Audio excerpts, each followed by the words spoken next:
Tribeč. Miesto, kde ľudia miznú bez stopy. Pohorie Tribeč, nedaleko mesta Nitra, je opradené mnohými legendami. Kým denne ním prejde množstvo turistov, v minulosti zažilo noci plné strachu a hrôzy. Posledných 100 rokov bolo dejiskom viacerých nevysvetlených úmrtí, či poslalo ľudí na psychiatriu. Zaznamenané zmiznutia. Nezvestný lesník. V roku 1932 zasiahla zima Tribecké hory koncom novembra. Štefan Samšal, 47-ročný lesník z Veľkých Uheriec, sa ráno vybral na svoju bežnú prechádzku v revíri. Od toho novembrového rána však lesníka Samšala nikto nevidel živého. Hory ho navždy pohltili. O niekoľko dní neskôr, keď sa počasie umúdrilo, sa uskutočnila rozsiahla záchranná operácia zo strany žandárov, ale bezvýsledne. V nitrianskom spravodajcovi, ktorý bol vtedy písaný v nemčine, sa objavil stručný článok o zvláštnom zmiznutí lesníka Samšala. Tento článok však iba stroho konštatoval, že po lesníkovi sa zľahla zem a ani trojmesačné intenzívne pátranie zo strany jeho príbuzných nemalo žiadne výsledky. Dievča sa nevrátilo.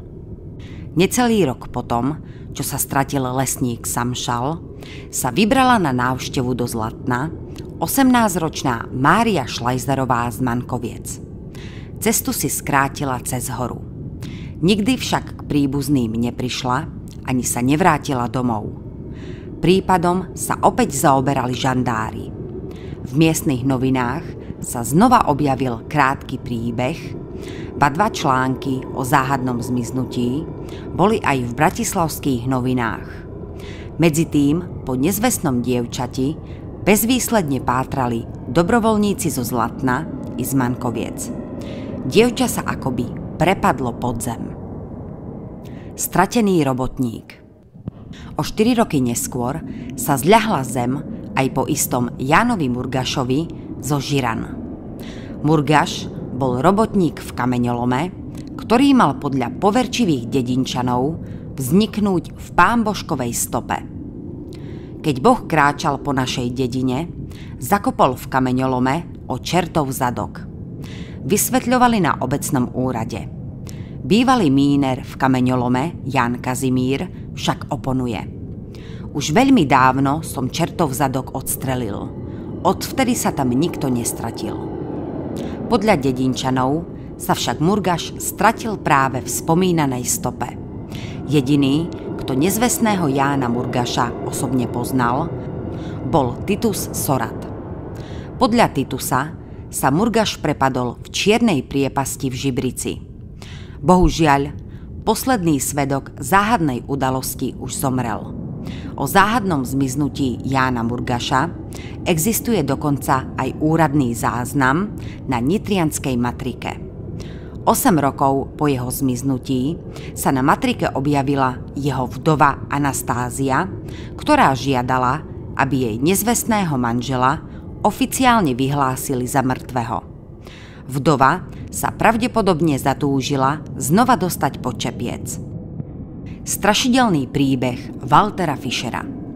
Najznámejší prípad zmiznutia v pohorí Tribeč je spojený s menom Walter Fischer.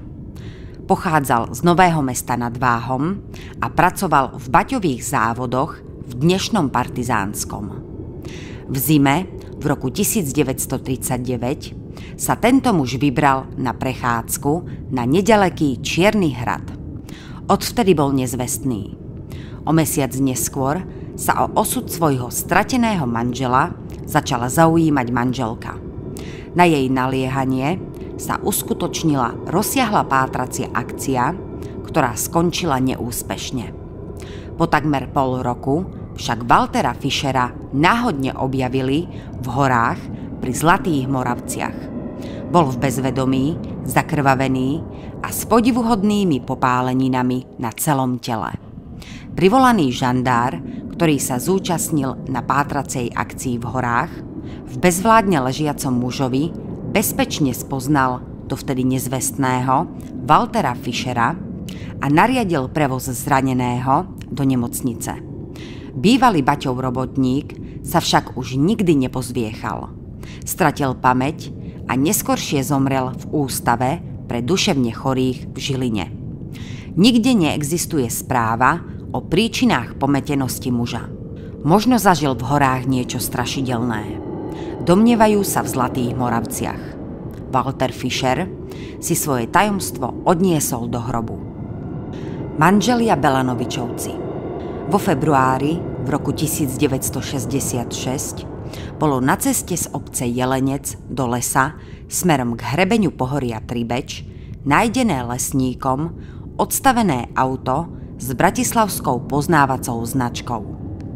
Auto stálo na ceste, kde bol, až na pár výnimiek, zakázaný vjazd motorovým vozidlám.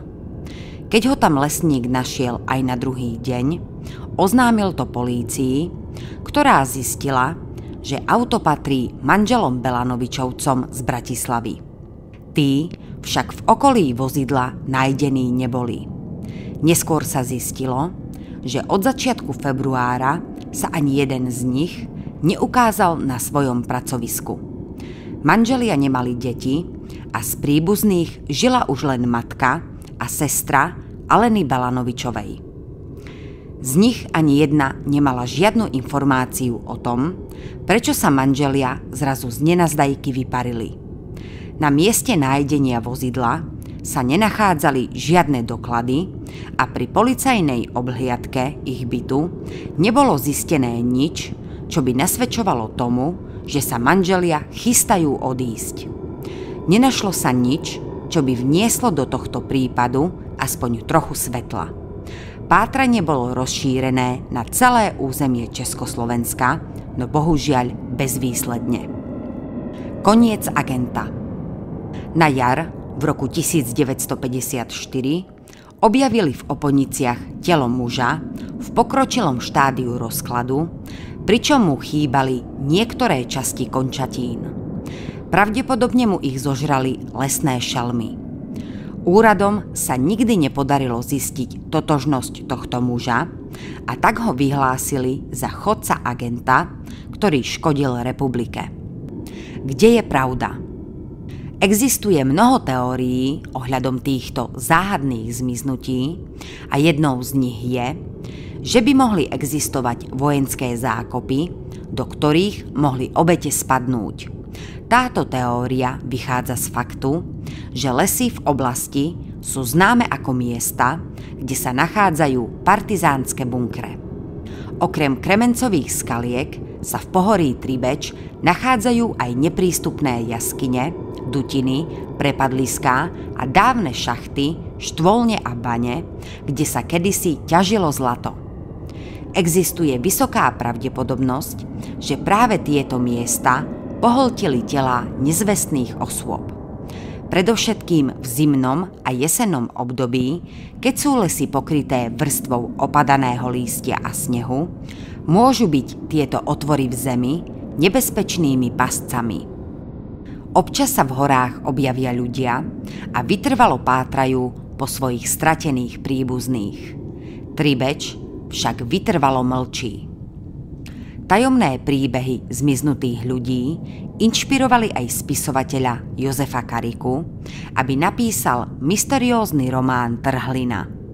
Podľa neho nakrútil režisér Peter Bebiak rovnomenný film, ktorý v roku 2019 videlo v kinách 262 588 divákov. To z neho robí jeden z najúspešnejších domácich filmov vôbec. Ďakujem vám za pozornosť. Ak sa vám video páčilo, budem rada za každý odber, like alebo komentár.